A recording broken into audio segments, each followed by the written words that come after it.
안녕하세요. 이번 강의에서는 벡터의 성분이라는 걸 배워보도록 하겠습니다. 이전 내용에서 우리가 벡터를 정의를 했죠. 크기와 방향을 갖는 대상이라고. 그리고 그 표현법 중에 하나로 화살표를 우리가 배웠었습니다.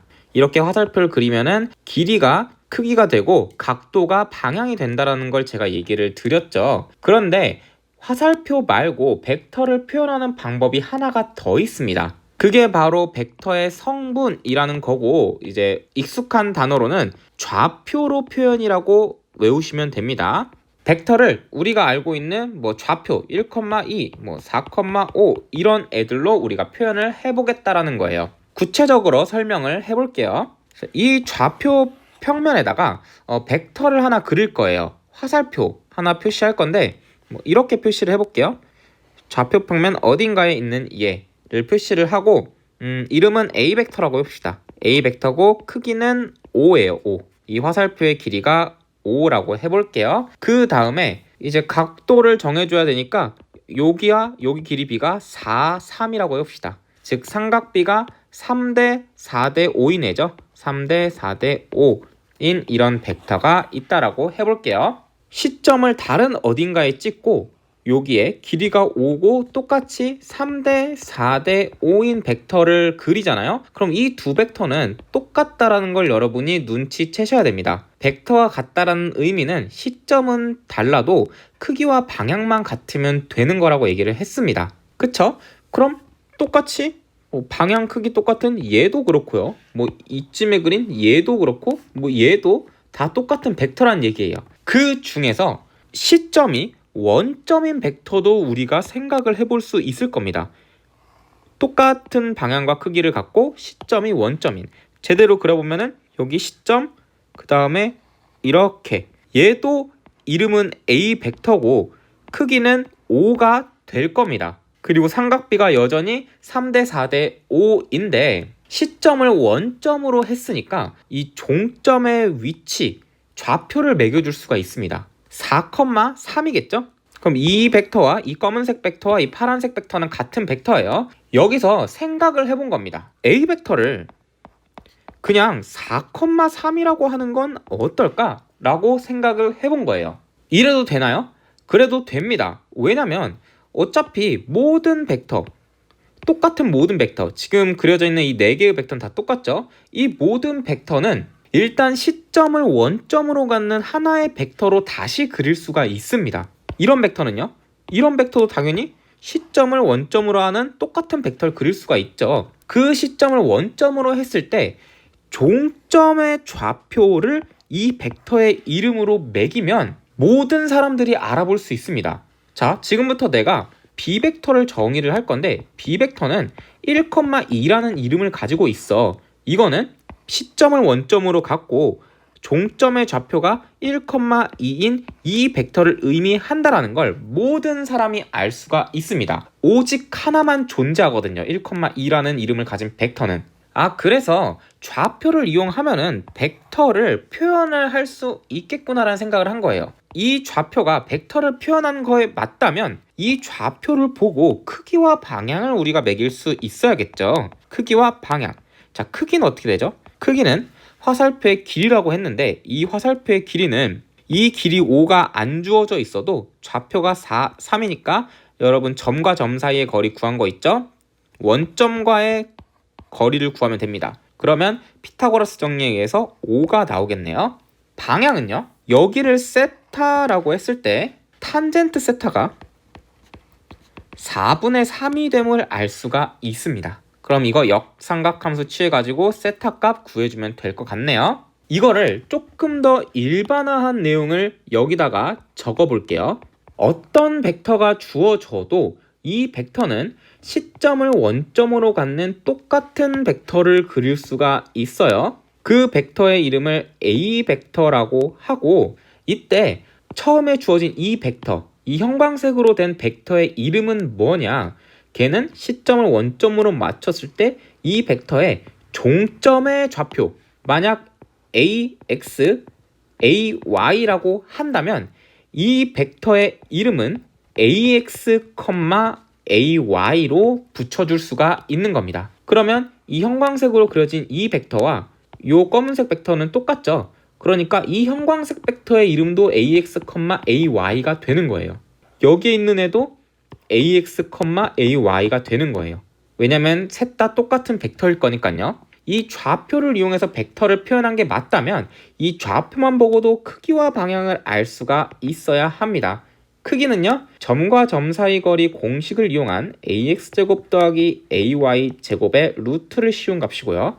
방향은요, 우리가 삼각함수를 이용해서 나타낼 수가 있죠. 여기 각도를 세타라고 한다면 탄젠트 세타는 ax분의 ay가 될 겁니다. 그래서 이렇게 우리가 세 가지를 기억을 해주시면 벡터를 화살표뿐만 아니라 좌표로도 표현할 수 있구나 라는 생각을 잘 이해할 수가 있습니다. 화살표로 표현을 한 다음에 얘에 대한 합차 스칼러 곱을 했었죠. 그럼 똑같이 좌표 성분으로 표현한 다음에도 얘에 대한 합차 스칼라 곱을 표현할 줄 알아야 됩니다. 그래서 다음에 배울 내용은 도대체 합과 차 스칼라 곱을 성분으로는 어떻게 할 거냐에 대한 이야기를 해야 돼요. 얘네들에 대한 이야기를 하려면은 당연히 두 벡터가 제시가 돼야겠죠. 하나의 벡터 A 벡터를 그려볼게요. 요 A 벡터, 그 다음에 B 벡터를 그려보겠습니다. 이렇게 B 벡터. A 벡터는 화살표로는 이렇게 그리지만 좌표로 표현하면은 시점을 원점으로 맞추고 그에 대한 종점의 좌표였죠. 그럼 종점의 좌표를 우리가 ax, ay라고 해준다면 A 벡터의 이름은 우리가 ax, ay라고 붙일 수가 있는 거예요. B 벡터와 똑같죠? 지금 시점이 원점이 돼 있으니까 종점을 만약에 bx, by라고 해준다면 B 벡터의 이름도 종점의 좌표와 똑같이 매겨줄 수 있는 겁니다. 그러니까 얘는 종점의 좌표인 동시에 벡터의 이름이 되는 거예요. 자, 그렇다면 A 벡터 더하기 B 벡터는 어떻게 구할 수 있을까? 얘는 화살표로는 우리가 구하기 쉬웠죠. 삼각형 법칙을 이용해서 한번 더 해볼게요. 이 그림을 통해서 B 벡터를 여기다가 옮겨가지고 삼각형을 그리면 이렇게 되겠죠. 자, 파란색으로 B 벡터 그리고 빨간색으로 이제 결과인 C 벡터를 그려보겠습니다. 그럼 얘가 C 벡터가 되는 거고 얘는 B 벡터가 되는 거겠죠? 그럼 그림으로는 C 벡터인 걸 알겠어요. 자, 그럼 우리의 목표는 성분으로 표현하는 거죠. 좌표로. 얘는 좌표로 표현하면 결과가 ax 더하기 bx, ay 더하기 by가 됩니다. A 더하기 B는 A의 X 성분끼리 더해서 새로운 X 성분을 만들고 Y 성분끼리 더해서 새로운 Y 성분을 만들면 됩니다. 왜 그러냐? 지금 이 벡터가 우리가 C 벡터라고 이름을 붙여온 거죠. 자, 이 C 벡터의 X 좌표만 먼저 볼게요. X 좌표는 여기에서 수직선을 내려가지고 찍히는 점이 될 겁니다. 요 점이 CX의 좌표가 될 거예요. 자, 그럼 AX는 뭐예요? 여기 들어간 AX는 요 A 벡터, 이 A 벡터의 수직으로 내린 요 점에 여기까지의 길이가 AX가 될 겁니다. 자, 얘도 표현을 해보면은 여기가 AX가 될 거예요. 자, 그러면 AX에다가 요 길이를 더하면 CX가 될 텐데 이 길이는 여러분이 잘 보시면 요 B 벡터의 X 좌표와 똑같습니다. 이 B 벡터의 수직으로 내린 요 길이가 bx일 텐데 이 길이와 이 길이, 즉 이 길이가 똑같습니다. 그러면 여기가 bx가 되겠죠. 그래서 cx는 ax에다가 bx를 더한 게 되는 겁니다. y좌표도 여러분이 수직을 이렇게 찍어서 해보시면 똑같은 결과를 얻을 수가 있어요. 스칼라 곱은 어때요? 스칼라 곱 ca 벡터. 이 스칼라 곱은 좀 쉽죠? 얘는 a 벡터를 c번 더하는 거잖아요. 근데 제가 벡터 더하기를 성분으로 할 때 그냥 x 성분끼리 더하고 y 성분끼리 더하면 된다 그랬어요. 그럼 ca 벡터는 ax를 c번 더하고 ay를 c번 더하면 됩니다. 그럼 쉽죠? 그러면 cax, cay가 될 거예요. 마지막으로 a 벡터 빼기 b 벡터는요. 얘는 제가 역벡터의 합으로 바꿔서 계산을 해달라고 했죠. a 벡터 플러스 B 벡터의 역벡터를 더하는 걸로 해달라 그랬습니다. 그런데 B 벡터의 역벡터는 뭐예요? B 벡터가 BX, BY죠? 그러면 이 A 벡터 대신에 B 벡터가 들어가고 C 자리에 마이너스 1을 곱해주는 형식으로 하면 됩니다. 이 C 자리에 마이너스 1이 들어가니까 마이너스 bx, 마이너스 by일 거예요. 그럼 마이너스 bx, 마이너스 by와 A 벡터를 그냥 더해주면 됩니다. 그럼 ax 빼기 bx, ay 빼기 by가 되겠네요. 역벡터를 더하는 꼴로 차를 해주면 되고, 결과를 보니까 그냥 얘는 x 성분끼리 빼주고 y 성분끼리 빼주면은 되는구나 라는 걸 우리가 알 수 있습니다. 그래서 이 세 개가 바로 우리가 화살표로 계산했던 합차 스칼라 곱을 좌표를 이용해서 구한 형태가 돼요. 되게 직관적이죠. 더하는 거는 성분끼리 더해라, 빼는 거는 성분끼리 빼라, 스칼라 곱은 성분의 스칼라 곱을 해라.